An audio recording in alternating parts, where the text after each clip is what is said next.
bem-vindos ao canal TV CE Arra. Antes de iniciarmos no estudo de hoje, clique em gostei, se inscreva no canal e compartilhe para ajudar a divulgar os seus conteúdos. Hoje nós vamos estudar sobre as decepções, ingratidão e as afeições destruídas. Pergunta 937 e 938. Na pergunta 937, para o homem de coração, as decepções oriundas da ingratidão e da fragilidade dos laços da amizade não são também uma fonte de amargura? Para aquele que é mais sensível, o fato de receber ingratidões não o deixa mais entristecido? E eles dizem que sim, são, porém deveis lastimar os ingratos e os amigos infiéis, serão muito mais infelizes do que vós.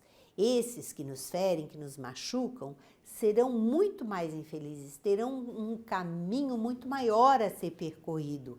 E nós, se soubermos calar e compreender, ter compaixão para com esses irmãos, nós conseguiremos nos adiantar um pouquinho mais.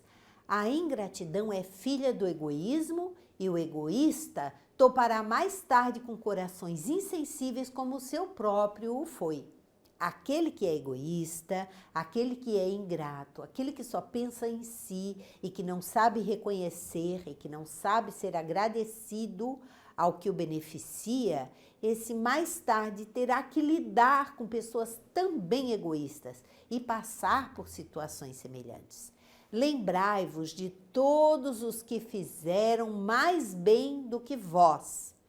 Aqueles espíritos que passaram, que se dedicaram à humanidade e que fizeram muito mais do que nós estamos fazendo atualmente, que valeram muito mais do que vós e que tiveram por paga a ingratidão, os missionários de Deus.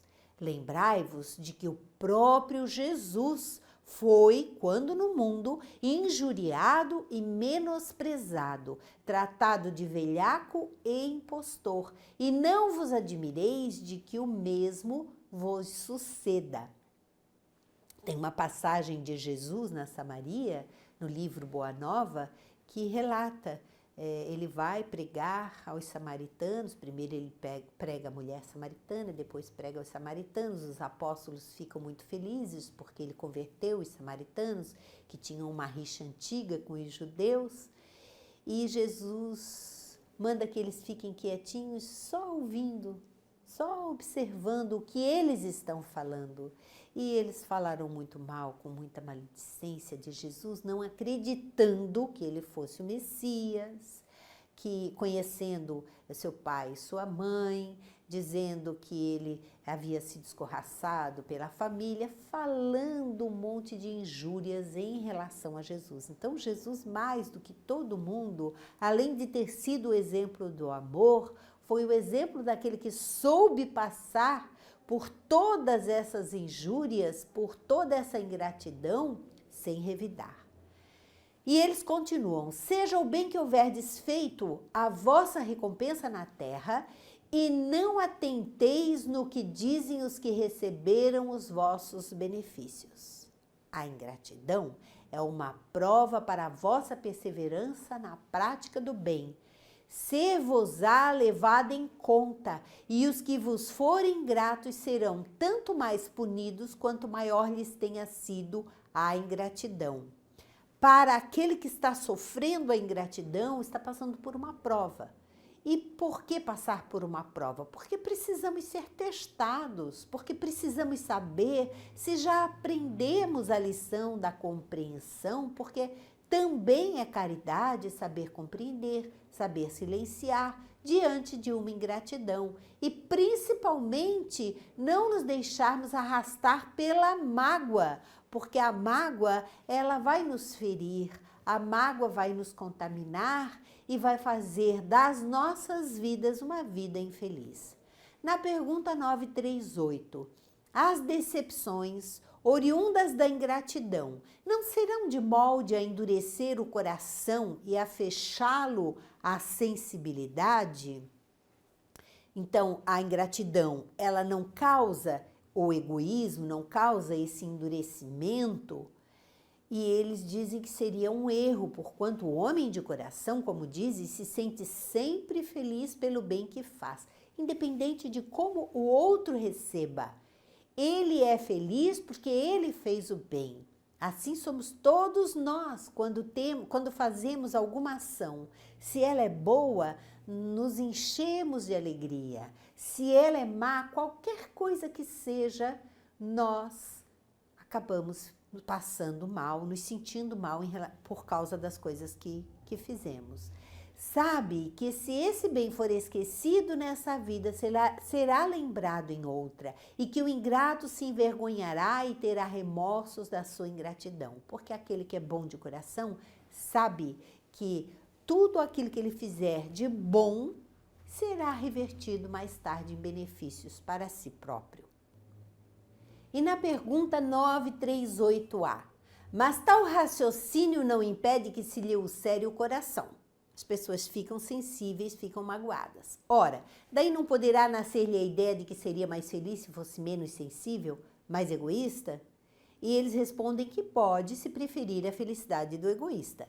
Triste felicidade essa.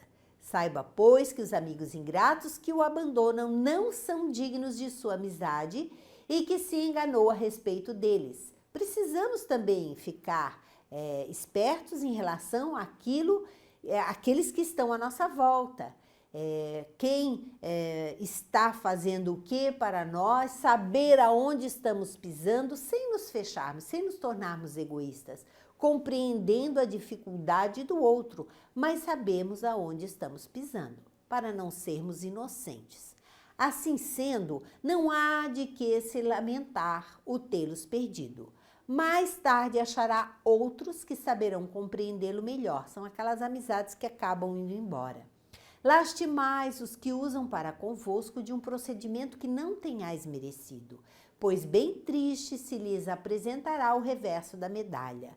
Não vos aflijais, porém, com isso, será o meio de vos colocardes acima deles. Com certeza, todos esses que se afastam porque não mereciam, não estavam compreendendo as nossas intenções, a nossa amizade. Isso não só em relação às amizades, mas também em relação aos amores, aos casamentos desfeitos. Quantas pessoas resolvem não continuar conosco na vida e nós precisamos aprender a respeitar essas pessoas, porque cada um tem o direito de fazer as suas escolhas. Agora, cada um também vai responder pelas escolhas que fez. Kardec fez uma nota. A natureza deu ao homem a necessidade de amar e de ser amado. Um dos maiores gozos que lhe são concedidos na terra é de encontrar corações com que simpatizem com o seu.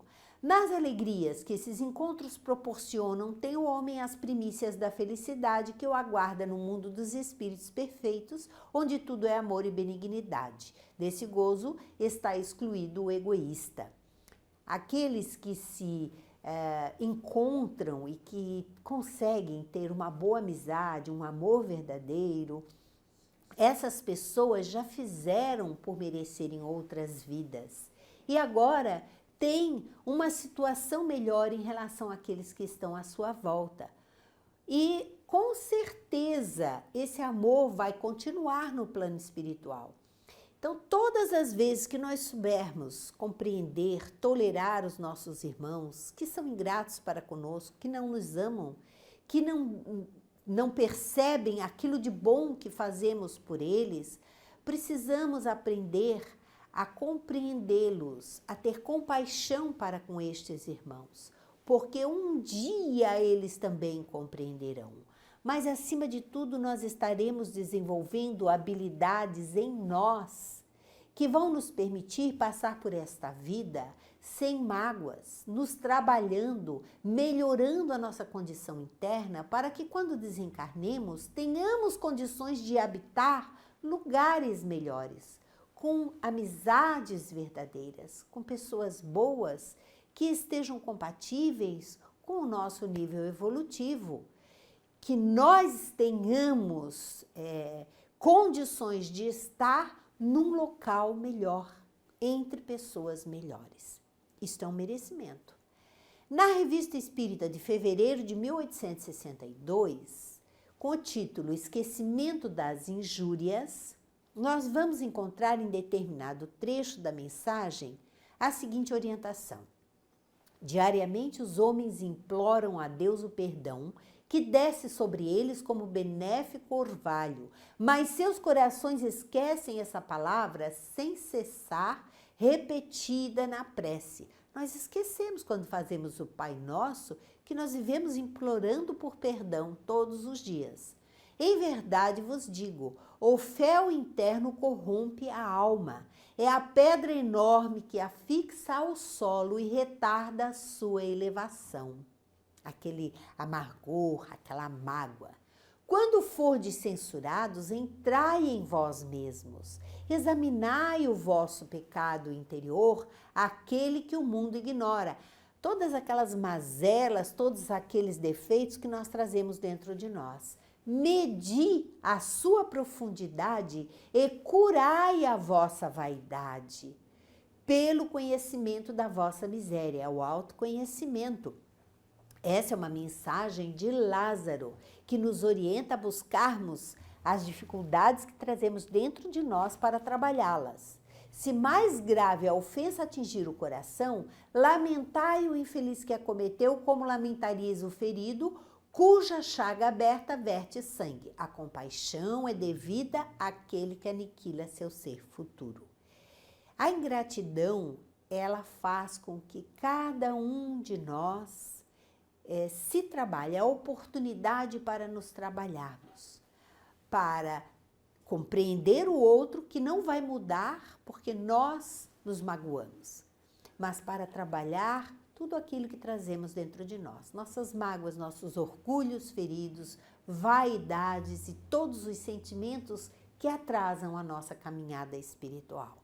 Tudo isso nos é aconselhado pelos Espíritos para que a gente tenha uma vida mais tranquila e quando voltarmos para o plano espiritual tenhamos condições de habitar lugares melhores neste mundo que nos aguarda. Assim nós encerramos mais um módulo do Livro dos Espíritos. Muito obrigada e até o próximo encontro.